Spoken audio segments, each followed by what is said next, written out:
देख रहे हो सकल विश्व में मजबूरी है, लाचारी है। सिर्फ एक मजहब के कारण दुनिया पर विपदा बारी है, सिर्फ एक मजहब। तो आज तो सबसे पहले तय करना होगा केंद्र सरकार को, प्रत्येक हिंदू को शस्त्र रखने की अनुमति। आप सोचिए, आज हम एक कैंडल मार्च निकाल रहे हैं बाहर बाहर अगर 100 200 500 की भीड़ वो जिहादी तत्व वक्फ बोर्ड के नाम पर सामने आकर खड़े हो जाए और हाथों में उनके शस्त्र होंगे, आप कैसे रक्षा अपनी करेंगे? नारा तकबीर अल्लाहू अकबर लगाते हुए आपसे कलमा पढ़ने के लिए कहा गया, आपने नहीं पढ़ा तो आपको गोली मार दी, और जिसने पढ़ लिया उसने समझो इस्लाम स्वीकार कर लिया, उसको छोड़ दिया गया। देखिए, हम बजरंग दल के कार्यकर्ता हैं। मोदी सरकार को लाने वाला हिंदू समाज है, बहुसंख्यक हिंदू समाज। जब एकजुट होकर वोट कर सकता है तो एकजुट होकर फोड़ भी सकता है। तो चलिए, नमस्कार, स्वागत है एक बार फिर से आप सभी का। जैसे कि आप सभी को पता है कि कल एक आतंकवादी घटना हुई जिसमें 26 से ज़्यादा जो श्रद्धालु थे उनकी निर्मम हत्या कर दी गई, धर्म पूछकर उन पर गोली मारी गई। इसी सिलसिले में यहाँ पर एक आक्रोश, जो जन आक्रोश दिख रहा है आपको, इनसे बात करेंगे। विकास वर्मा जी, सबसे पहले तो ये बताइए कि कल की जो घटना हुई है उसके बारे में क्या कहेंगे? कि सिर्फ भारत के अंदर नहीं, देख रहे हो सकल विश्व में मजबूरी है, लाचारी है। सिर्फ एक मजहब के कारण दुनिया पर विपदा बारी है, सिर्फ एक मजहब। कौन सा? इस्लाम। आज कहते हुए आपको गुरज नहीं होना चाहिए। आतंकवाद की एक पहचान, सर पर टोपी, पढ़े कुरान की आयतें पढ़ने के बाद उनका इल्म करके वो आए हैं।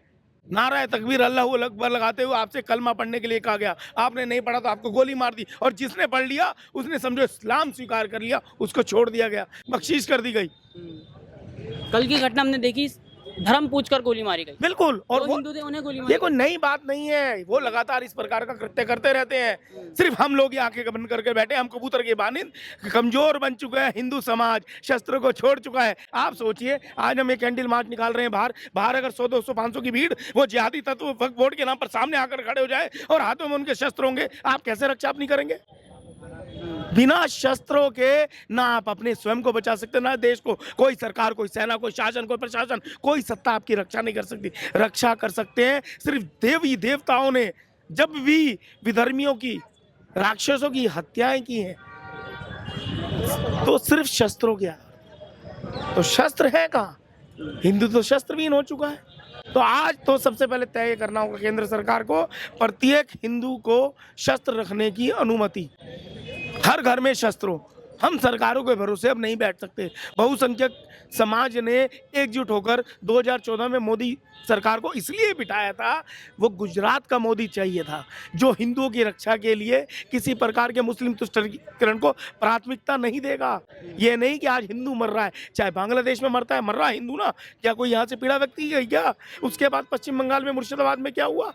7 दिन के नवजात शिशु को कंधे पर डालकर BSF कैंप पर वो महिला पहुंची है। 7 दिन प्रसव पीड़ा को भी उसने सहन करने के बाद उसको आराम नहीं मिला।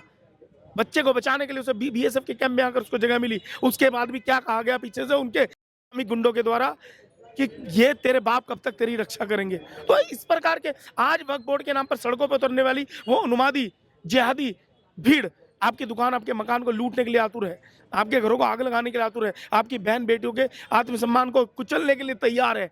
तो उन्हें रोकने के लिए कौन है? सरकारें तो मौन है, शाहीन बाग खड़ा कर दे रही हैं। कभी वक्फ बोर्ड के नाम पे सड़कों पर निकलने वाला वो आंदोलन, हजारों लाखों करोड़ों लोगों का हुजूम क्यों उतर रहा है भाई?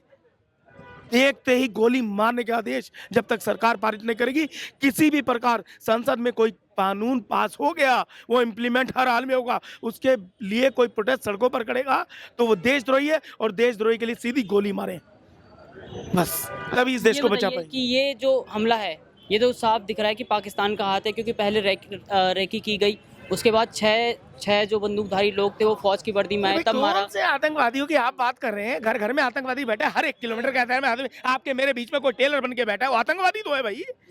जो कुरान को पढ़ने वाला व्यक्ति है वो आतंकवादी है, सीधी सी बात है। 5 वक्त की नमाज पढ़ने वाला व्यक्ति आतंकवादी है, आज ये बिल्कुल स्पष्ट हो चुका है। और आतंकवादी की एक पहचान, सर पर टोपी, पढ़े कुरान, एक चीज स्पष्ट हो चुकी है। आप कौन से आतंकवाद की बात कर रहे हैं? कोई आतंकवाद नहीं है, ये इस्लामिक आक्रमण है। मूर्ति पूजकों के ऊपर जो कुरान शरीफ में उनके लिखा हुआ है कि मूर्ति पूजने वाले बुत परस्तों के साथ वो काफिर हैं, ला इलाहा इल्लल्लाह मुहम्मदुर रसूलुल्लाह, अल्लाह के अलावा कोई भी पूजनीय नहीं है, और जो उसको नहीं पूजता वो मूर्ति पूजक है, वो काफिर है। और काफिर के लिए वो कहते हैं, सुनो काफिरों, मौत तुम्हारी उनके लिए विजय परचम है, और तुम्हारी कायरता से ही उन दुष्टों में दम है। बार बार समझाते तुमको पर तुम समझ नहीं पाते। वो तब तक ही अच्छे हैं जब तक उनकी संख्या कम है। जहाँ उनकी संख्या कम होती है ना, वो भाईचारा निभाते हैं, और जहां उनकी संख्या अधिक हो गई तो आप चारा बनकर रह जाते हैं। हिंदू समाज को पहचानना होगा। आज अगर बचाएगा तो भाई भाई को बचाएगा, हिंदू हिंदू को बचाएगा। जातिगत भेद को छोड़कर सिर्फ आपको ये देखना होगा, आपका सबसे बड़ा दुश्मन है तो इस्लाम है। अच्छा, इसका बदला अब कैसे लिया जाएगा मोदी सरकार द्वारा? पहले हमने देखा सर्जिकल स्ट्राइक हुई, एयर स्ट्राइक हुई, अब क्या? देखिए, हम बजरंग दल के कार्यकर्ता हैं। मोदी सरकार को लाने वाला हिंदू समाज है, बहुसंख्यक हिंदू समाज। जब एकजुट होकर वोट कर सकता है तो एकजुट होकर फोड़ भी सकता है।